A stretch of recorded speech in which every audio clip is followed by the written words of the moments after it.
We're doing this on it's going to be a 94 Subaru Legacy, so these adjustments are going to be different for different cars, but the same process still applies. So you're going to start with your camber adjustment, and you want to get that set before you start messing with your toe adjustments. And camber, of course, is the angle at which the wheel leans in or out.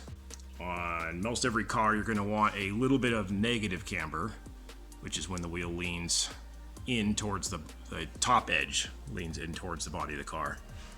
And for your normal alignments, you don't want anything crazy, you know, it's going to be between 1 degree to maybe 2 degrees. We're not trying to go for some ridiculous cambered out, 10 degree setup or anything like that. So we're going to start off by get the car jacked up on jack stands, pull the front wheels, so we can take a look at the camber adjustments here. All right, we've gotten the wheel off. So on this car here, this uses a McPherson strut style of front suspension. And on this kind of suspension here, your camber adjustments are typically going to be at the point where the strut bolts to the front knuckle. So we're going to loosen up these two bolts here, and this upper bolt is the one that we'll be using to make the adjustments in the camber, and that's going to adjust where the knuckle here sits inside of the strut bracket right here, how far in or out this is clamped in here. So we'll get that loosened up and then I'll show you how that works. All right, we've gotten these bolts here loosened up. So this upper bolt right here, this is actually a eccentric bolt. This is what it looks like if you were to pull one out of the strut. And if you can see, it's got kind of a lobe on it, like a cam. And as you turn this bolt here inside of the knuckle, that lobe pushes the knuckle here in and out of the strut. But in the end of this bolt, there are these little, get that to focus in, small little marks here, these little degree marks that note the start.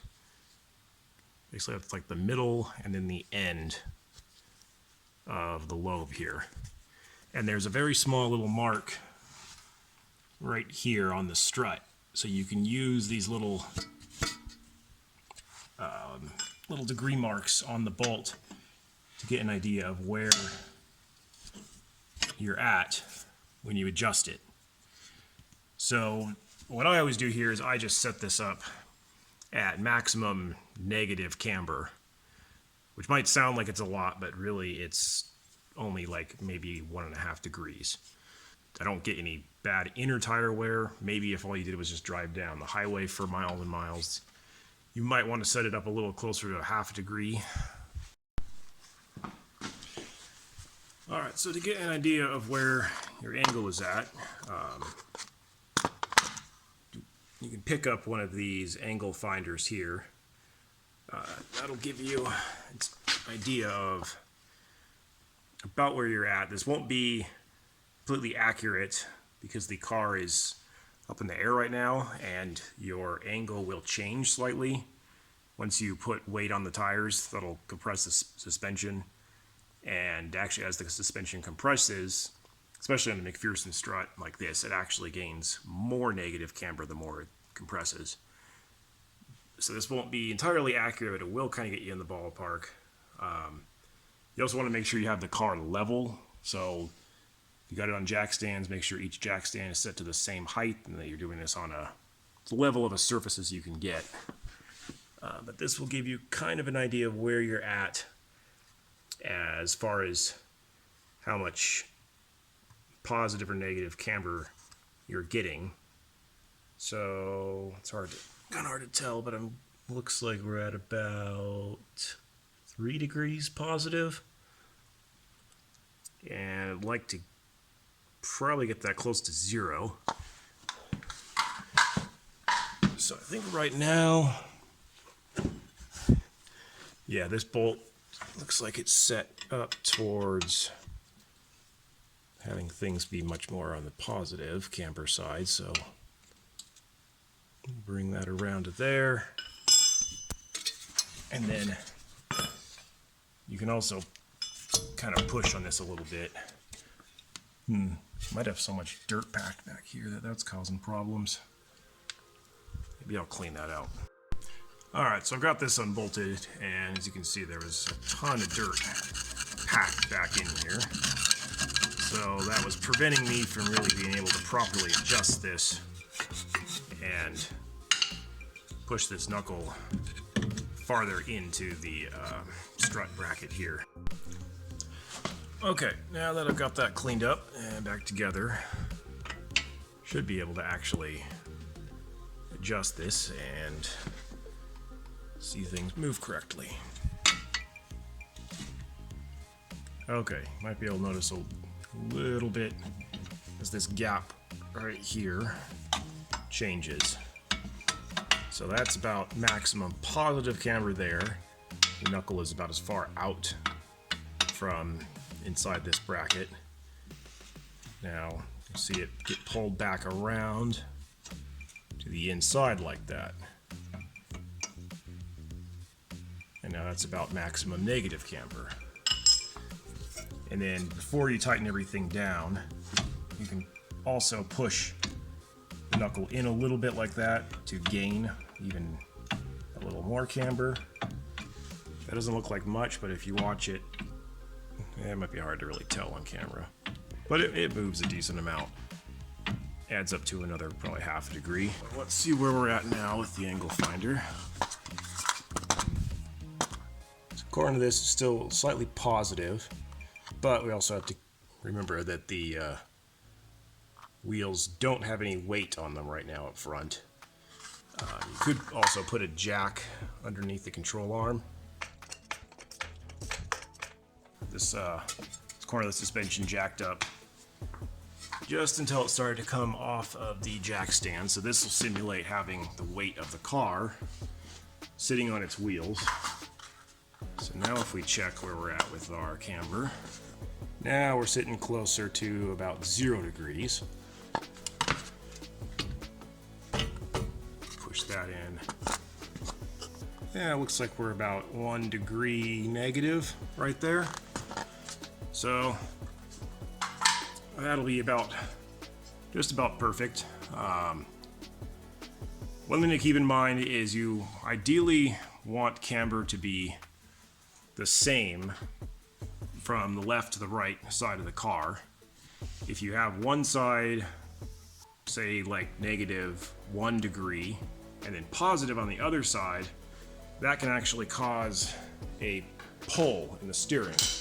So you could have your toe set perfect, where your steering wheel's straight, both wheels are pointed straight ahead, but the car will want to drift off. So say you've got a degree of positive camber on the right and a degree of negative camber on the left, the car will want to drift off to the right all the time. You'll be always fighting it a little bit, and that'll come up as a pull in the steering. So if you ever have a car you're driving where it feels like it always wants to pull to one side or the other, that's not a toe adjustment. It's not that the wheels are turned one way or the other. That's typically a camber, or it could also be a caster adjustment. All right, now that we've gotten the camber adjusted on both sides, I'm going to go ahead and show you how to adjust the caster. Now, it's hard to really check the caster angle with just basic tools at home, but I will show you where the adjustment is, at least if you're working on one of these Subarus. This will apply to 1990 through about 2008 Subarus. After that, they used a different lower control arm design. So basically what we're going to be focusing on is this rear bracket back here. This is the rear pivot point for the control arm. This is what it looks like if you remove it from the car. And if you notice, it has these slotted mounting holes. So this piece right here is what would be bolted in right there. I'll get underneath there. So what you can do is loosen these two bolts here. And because these holes are slotted, like they are, you can't see them when the bolts are in place, but these are the holes you're working with. You can pull the control arm forward. And sometimes I've hooked a ratchet strap from the control arm here over to one of these tow hooks to pull it forward. It's going to be kind of tough to move just by hand, but you can pull it forward and then tighten these back down again, and that'll essentially give you more positive caster. By moving this lower point of the control arm forward on the vehicle will gain you some caster, and that would be something you could do to both sides. If you want to get a little bit more self-steer, it can also, help if like you just bumped a curb and you say you didn't bend anything, or hit it too hard. What might have happened is that you just pushed this bracket farther back in these slots, and now you have a situation where one side has less caster than the other, which will cause the car to pull in that direction. So you can loosen these back up, pull the control arm forward again, and then tighten it back down and try to even out the caster side to side. Hard to really check that you're have it completely the same on both sides. I've tried doing things like maybe taking a measurement from the center of your spindle here to like a fixed point on the fender, and making sure that that measurement is the same on the left and right hand side of the car. That might help get you close, but that assumes everything else in your car is square and that it hasn't been in any sort of serious wreck that's gonna bend any other components. Now we've got this set up, we're gonna go ahead and move on to doing the toe adjustment. So I'm gonna get the wheels back on and the car on the ground, and then we'll start it on that. Okay, so this is the setup for doing the toe adjustment. This is what I call the string alignment. So we've got a piece of string here strung between two jack stands, and you want to get this piece of string at a height where it sits at right about the center line of the wheel. And then what we're going to do is we're going to set this at a set distance away from the center of the wheels on both the front and the back. You can pick whatever distance is easiest for you. I find that 10 centimeters or 100 millimeters makes this easiest for me. I'm just going to keep moving the jack stand a little bit until I've got that right at 10 centimeters. Alright, there's that one, 10 centimeters. And let's double check the front again. Need to make a slight adjustment there. You're going to need to probably go back and forth a couple times. You've got everything where you need it. Now we're going to start at the rear of the vehicle. So this is the rear wheel. And what we're going to do now is we're going to pick a location on the outer edge of the wheel. So on the lip, or just inside of the lip of the wheel, whatever works best for you. So we're going to check from the back edge of the wheel. So this is the edge closest to the rear of the car. So we've got, looks like about 102 millimeters. And then we're going to check the front edge of the wheel. It's about 103 millimeters. So in that situation, this wheel is towed in, meaning because the distance from the string to the wheel is greater in the front than it is in the rear. That means this front edge of the wheel is angled, but it's towed slightly in towards the car. So we're going to want to adjust that edge out so that it's even all the way across. I'll get under here to the rear suspension and I'll show you where the adjustment is for that. Now this can be a little difficult because you have to work under the car with no jack stands. Because if you lift the car, we're going to throw all these adjustments off. So we're going to need a 17 and a 22 wrench. And, well, it's going to be a little hard to show on the driver's side, so I'll show you on the passenger side. So it's this eccentric bolt right here. That's what we're going to be adjusting to do the rear toe adjustment. And that, when you turn that bolt, that's essentially moving this lateral link in or out, so inboard or outboard, to the outside of the edge of the car. So we're going to be adjusting this one right here. So we're going to have to loosen the lock nut on the back. And you may want to, before you start taking any measurements or setting up your string or any of that, you might want to lift up the car first and get all these bolts loose beforehand. It's going to be a lot harder to do when you're trying to do it without jack stands and trying to crawl into the car like this. Okay, so we know that the front edge of the wheel is towed in. So what we want to do to compensate for that, because this link is the rearmost link, is we're actually going to try to pull this rear edge of the wheel in as well so that it matches the front.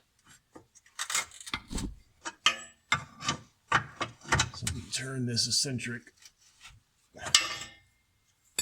this way so that as I'm turning it this way, this lobe will be pulling, so that lobe will be pulling the lateral link farther towards the center of the car.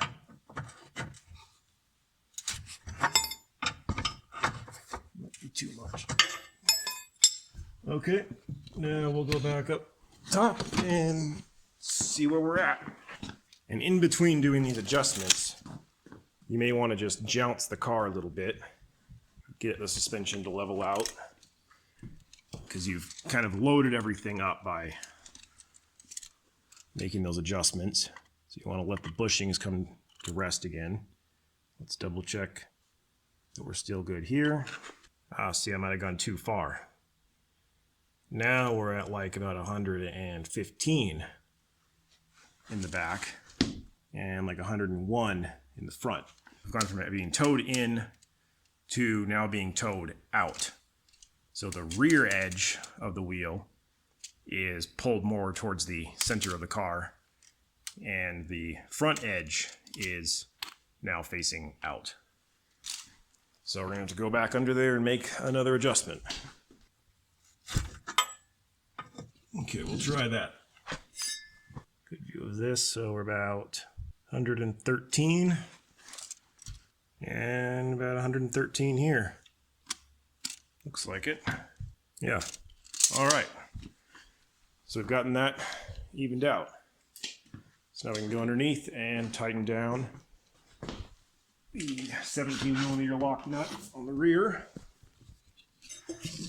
on the back side of this eccentric bolt here. You want to be careful and make sure that as you're tightening that this bolt here does not go. All right, now before you adjust anything in the front, you're going to want to make sure you have your steering wheel level. So get that leveled out. Then we're going to check our measurements on the front wheel. Okay, now this is the rear edge of the wheel, and we're about 118 and about 100 in the front edge. So this wheel is towed out quite a bit. There's the tie rod there. This is another area that I recommend loosening beforehand when you have the wheels off and the car in the air, because these can sometimes be very rusted and very stuck. And I had the whole rack and everything apart on this car, so everything is nice and loose.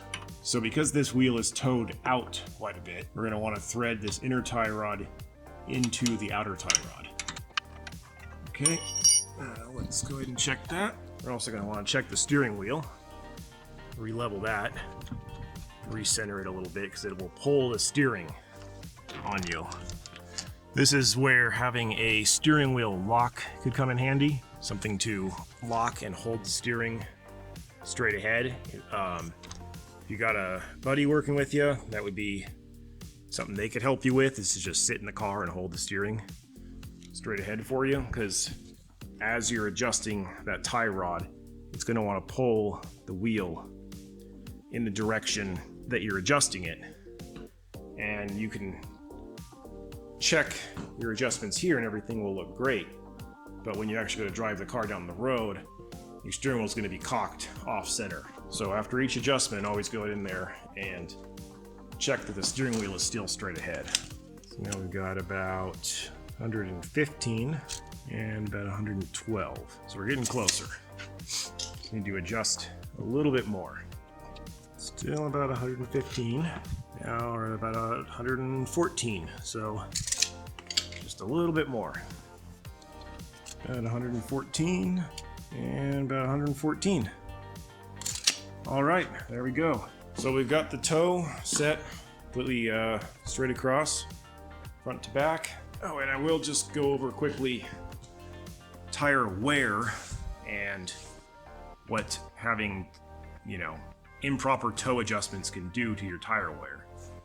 So if you're getting a lot of tire wear on the outer edge of the wheel, that likely means the wheels are towed in too far, and it will slowly chew away at the outer edge of your wheels. The front edge of the tire here will be scrubbing against the road surface, kind of perpendicularly to the rotation, and that will chew away at the front edge. And conversely, if you're towed out, you will eat away at the inner edge of the tire because it will be scrubbing in the opposite way, that as the wheels are towed out, but it's still trying to push forward straight ahead. You'll have this lateral force scrubbing away and causing extra wear on the inner edge of your tires. So that can be one way to tell what sort of issues you might be having. Again, and then also if you're getting a lot of wear on both the inner and the outer edge at the same time, that's likely too low of tire pressure. If you're just wearing away at the center of the tire, that's likely too high of tire pressure. That will cause improper tread contact with the ground. So too much pressure means the center of the tire will be contacting the road surface. Too low of pressure means that essentially the tire is being propped up by the sidewall, and the outer edges will be contacting the surface the most. That's about all I can think of as far as alignment goes and tire wear. So yeah, that's about it. You just repeat this process on the other side of the car. That is basically what I do to get in my opinion, pretty good alignment in your garage. I've been doing this for years and have had good results. I've gotten good tire life. I've even done one of these alignments and then put it on a proper alignment machine, and everything was within spec. It's a little more time consuming, but it can save you some money being able to do it yourself. So yeah, that's about it. I hope you found this helpful. If you have any questions, please feel free to leave a comment. Give it a like if you found this useful, and I'll see you in the next one.